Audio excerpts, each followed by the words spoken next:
যুদ্ধবিরতির আলো যখন দেখা দিচ্ছিল তখনই আবার অন্ধকারে ডুবে গেল গাজা। স্বস্তির নিঃশ্বাস ফেলার আগেই বোমাবর্ষণে কেঁপে উঠল চারপাশ। ইসরায়েলি বাহিনী টানা বিমান হামলা, স্থল অভিযান, মানবিক অবরোধে নতুন করে মৃত্যু ও ধ্বংস নেমে এসেছে গাজা নিরীহ বাসিন্দাদের উপর। দেশটিতে হামলায় গেল ২৪ ঘন্টায় নিহত হয়েছে ১৩৮ জন ফিলিস্তিনি, আহত হয়েছেন বহু সংখ্যক। শিশু, নারী, বৃদ্ধ কাউকেই রেহাই দিচ্ছে না বোমা ও গুলির আঘাত। আশ্রয় কেন্দ্রগুলোতে উপচে পড়া ভিড়, হাসপাতালগুলোতে জায়গা নেই, আর গাজার আকাশে শান্তির কোনো আভাসও নেই। ২০২৩ সালের ৭ অক্টোবর হামাসের হামলার জবাবে ইসরায়েল যেভাবে প্রতিক্রিয়া দেখিয়েছে তা আন্তর্জাতিক মহলে নির্বিচারে গণহত্যার উদাহরণ হয়ে উঠছে।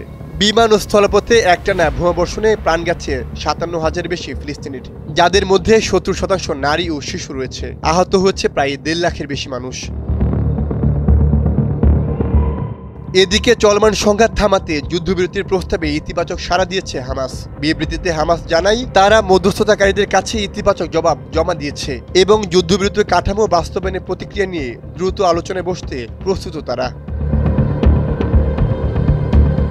হামাসের টেলিগ্রামে দেয়া এক বিবৃতিতে বলা হয়, বিভিন্ন ফিলিস্তিনি গোষ্ঠী ও রাজনৈতিক দলের সঙ্গে আলোচনায় শেষে তারা এই সিদ্ধান্তে পৌঁছেছে। যুদ্ধবিরতির প্রস্তাব বাস্তবায়নের বিষয়ে একটি কার্যকর ব্যবস্থা তৈরি করতে অবিলম্বে আলোচনা শুরু করতে চায় তারা। ১ জুলাই মার্কিন প্রেসিডেন্ট ডোনাল্ড ট্রাম্প গাজায় ৭ দিনের একটি চূড়ান্ত যুদ্ধবিরতির প্রস্তাব ঘোষণা করেন। তিনি জানান, ইসরায়েল ইতিমধ্যে যুদ্ধবিরতির জন্য প্রয়োজনীয় শর্ত মেনে নিয়েছে এবং এই সময়ের মধ্যে সংঘাতের স্থায়ী সমাধানের চেষ্টা করা হবে। যুদ্ধবিরতি নিয়ে এমন আলোচনা চললেও গাজায় ইসরায়েলি বর্বরতা অব্যাহত রয়েছে। শুক্রবার গাজা সিটির আল সাবরা গার্লস স্কুল ও আল হুরাইবিয়া স্কুলে ড্রোন হামলায় বেশ কয়েকজন নিহত হয়েছেন।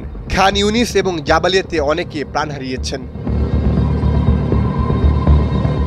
এদিকে গাজায় গণহত্যা চালাতে ইসরায়েলের ক্ষুধাকে অস্ত্র হিসেবে ব্যবহার করছে বলে অভিযোগ করেছে অ্যামনেস্টি ইন্টারন্যাশনাল।